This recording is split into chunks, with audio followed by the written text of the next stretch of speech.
Hello, ladies and gentlemen. My name is Sanford Kahn. I'm an economic consultant and business author. The title of this presentation today will be something very simple and probably very germane to a lot of people, especially investors in the stock market. It's called Overvalued, Undervalued, or What? How to gauge the value of the stock market. There's two things I'm not going to use in evaluating the stock market, how to gauge the value of the stock market. These things are rather traditional, and actually I don't think they're that useful anymore, especially with the Federal Reserve keeping interest rates artificially low, almost close to zero. The first one I'm not going to use is the price-earning ratio. If interest rates were more normal and the Federal Reserve wasn't depressing them, I would say that the price-earning ratio of stocks and the market would be much more relevant. But when you have 3 and 6 month Treasury bills at 0.25% or below, and the 10-year Treasury note at 0.65, 65 hundredths of 1%, the price-earning ratio is not relevant anymore. The interest rates are being depressed by the Federal Reserve pretty close to zero. When it's pretty close to zero, then the price-earning ratio becomes irrelevant. It could go up. It could almost, some people think it could go to 100. If you have interest rates at zero, it could go. The market could command a PE of maybe 100 or somewhere around there. I don't know if that's true. If that's true, but it's not relevant. So I'm not going to use that. There's other better tools that I'll be using today. The second thing is I will not use the Dow Jones 30 Industrial Average. I know it's traditional. They cite it on the news, and they always say the Dow Jones closed at such and such. It was up or down so much. When we were an industrial society, more of an industrial society, let's say 50 to 100 years ago, it was relevant. Most of the GDP, or a good portion of our gross domestic product, came from manufacturing and industrial activities, mining, manufacturing, construction, things like that. We have moved away from that. Most of the GDP now is the service economy, like 70% of it. Hopefully we do go back to be more of an industrial economy and not dependent on other nations, namely the Chinese and other countries. We move jobs back here. I think it's better off for the United States and better off for employment, and it'll make us more secure. But that's for another video. That's almost getting into politics, which I'm now trying to avoid. But I'm going to use the S&P 500, and I'm going to use the S&P 500 as at the close of business today. Today being Tuesday, August 11th, 2020. Tuesday, August 11th, 2020. It'll be interesting months from now, if not years from now, where you could look back at this video and see, hey, these tools that Mr. Kahn used worked, or they didn't work. But I'm going to give you some useful tools that you may or may not have been introduced to, and you could use to gauge whether the market is overvalued, undervalued, or what. And I'll give you an indication. Maybe I should take, if you have some profits, if it's overvalued, maybe I should take some chips off the table. As the late Bernard Baruch once said, you can't go broke taking a profit. You can't go broke taking a profit. So sometimes if your stocks have really gone up and you want to hold them, take some chips off the table. Pay your taxes and have the liquidity. You could always get in, or you could always get in at another stock at a decent price. Let's move on.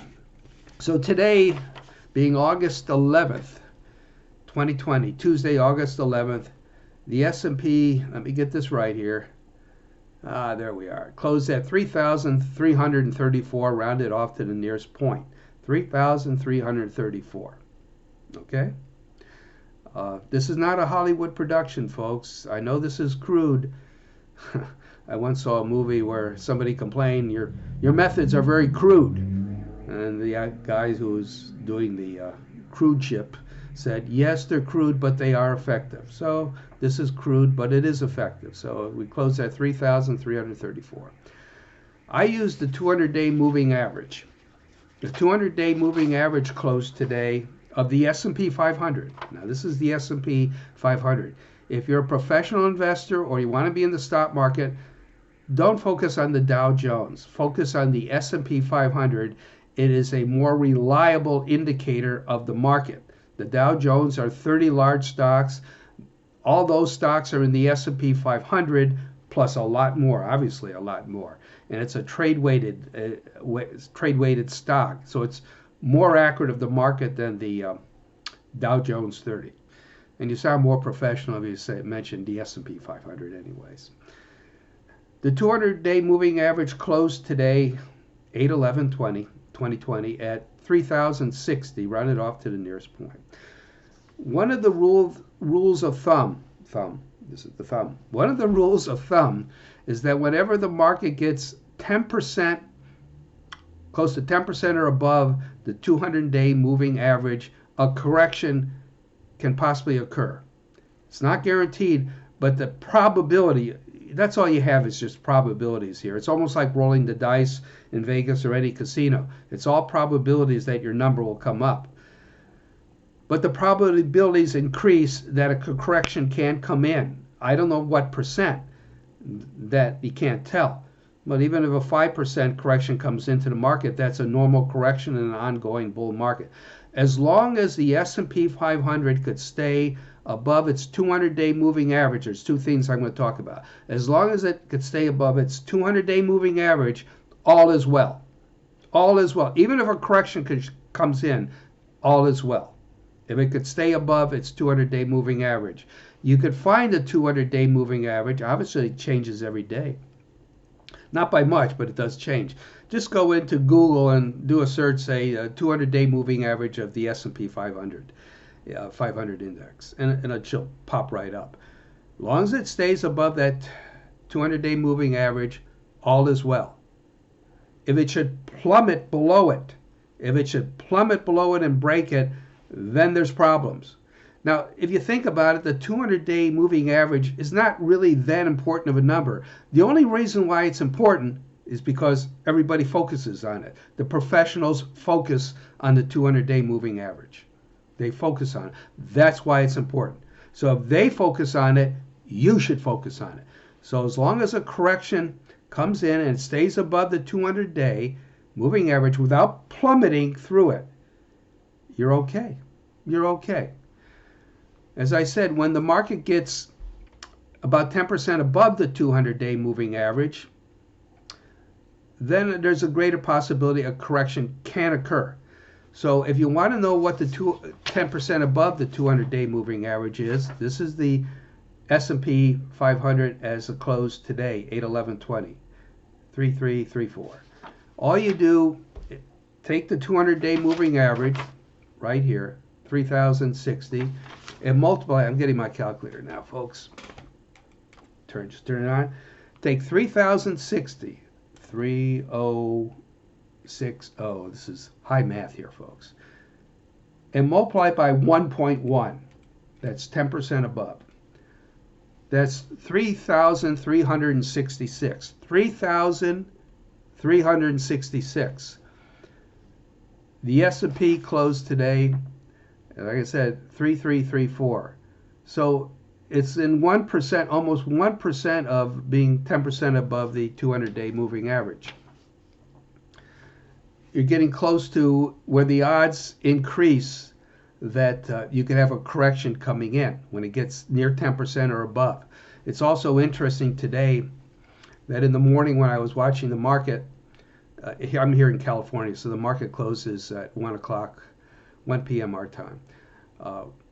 It was both the Dow Jones, I'm bringing up the Dow Jones, and the S&P 500 were both up. Actually, they were both up rather strong, but they finished down for the day. I think the S&P 500 was down, if I remember, 27 points.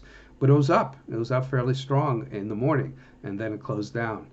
So when the market gets above 10% above the S&P 200-day moving average of the S&P 500, the probabilities increase that a correction can occur.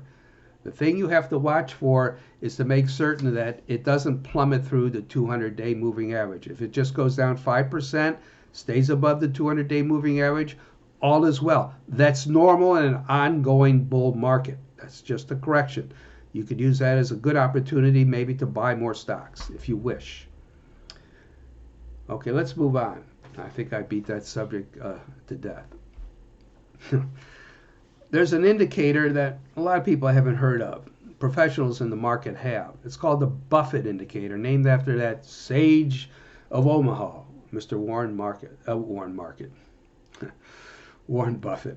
I might as well call him Warren Market. I mean, everybody listens to him. When he says things, the market moves one way or another. So, Warren Market Buffett, market in quotes. That was a slip. Goes to show you, hey, that was pretty creative. Anyways, I've digressed. Let's get back to it. It's called the Buffett indicator.